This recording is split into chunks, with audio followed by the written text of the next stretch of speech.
YSR Congress party మీద ఒక విధ్వంసకరమైన రాజకీయ పార్టీ అని ముద్ర వేయాలని తాపత్రయపడిపోతున్నారు బాబు కొడుకులు ఇద్దరు కూడా. అసలు మీ ఇందిరాగాంధీ గారు ఆదేశిస్తే ఎన్టీ రామారావు మా మామ ఎక్కడ నిలబడితే అక్కడ నిలబడి ఓడిస్తానన్నాడు. ఈయన ఓడిపోయాడు, చంద్రగిరిలో తుక్కుతుగ్గా ఓడిపోయాడు. తుక్కుతుగ్గా ఓడిపోతే మన దొడ్డిదోమని వచ్చాడు. కాంగ్రెస్ పార్టీని కసక్కమని పొడిచేశాడు వెనక నుంచి.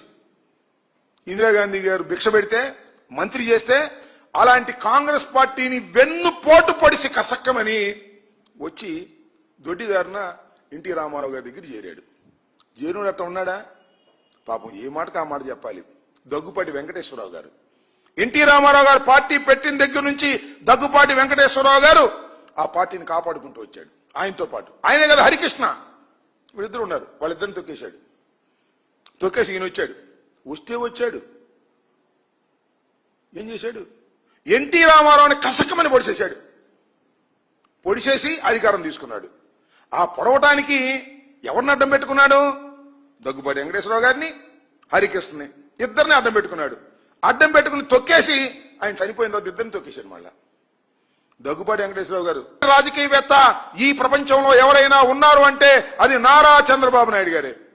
అంతేకాదు, నేను మనవి చేస్తున్నా, మీకు గుర్తు చేస్తున్నా, మీకు చాలా మంది యువకులకు తెలియకపోవచ్చు, నారా చంద్రబాబు నాయుడు గారి తమ్ముడు ఒక ఆయన ఉన్నాడు, నారా రామ్మూర్తి నాయుడు గారు.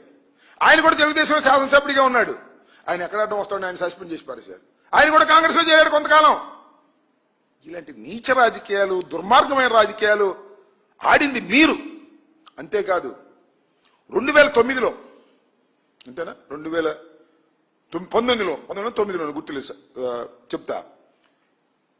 రాజశేఖర రెడ్డి గారి మీద పోటీ చేయటం కోసం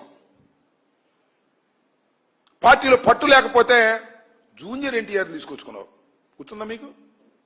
జూనియర్ ఎన్టీఆర్ని పాపం తిప్పనంతా తిప్పాడు.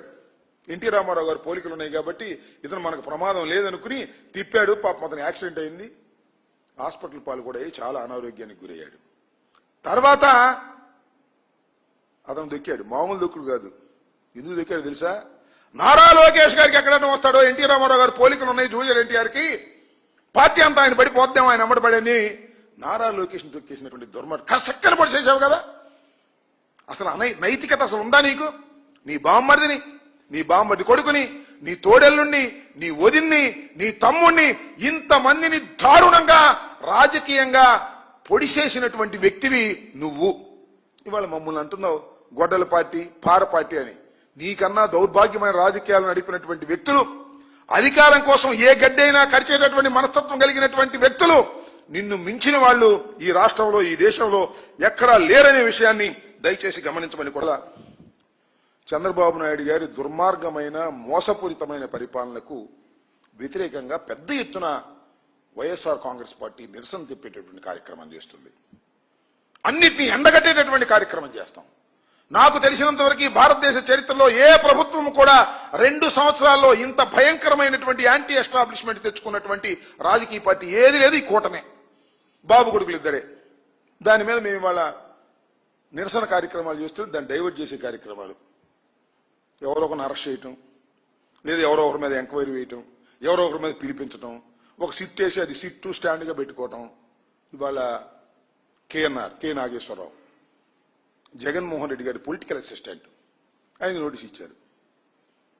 సిట్టు పిలిచారు. సిట్టు పిలవంగా లోపల వాళ్ళు కథ రాస్తారు, బయట మన ఆంధ్రజ్యోతి రాధాకృష్ణ, మన కిరణ్, వీళ్ళు ఒక చోరీలు రాస్తారు. ఫ్రంట్ పేజీలో డైవర్ట్ చేసేటువంటి కార్యక్రమం, భయపెట్టేటువంటి కార్యక్రమం. అదేవిధంగా మన అధికార పద్ధతిగా ఉన్న శివశంకర్ రెడ్డి మన ఆఫీసులో పనిచేస్తాడు.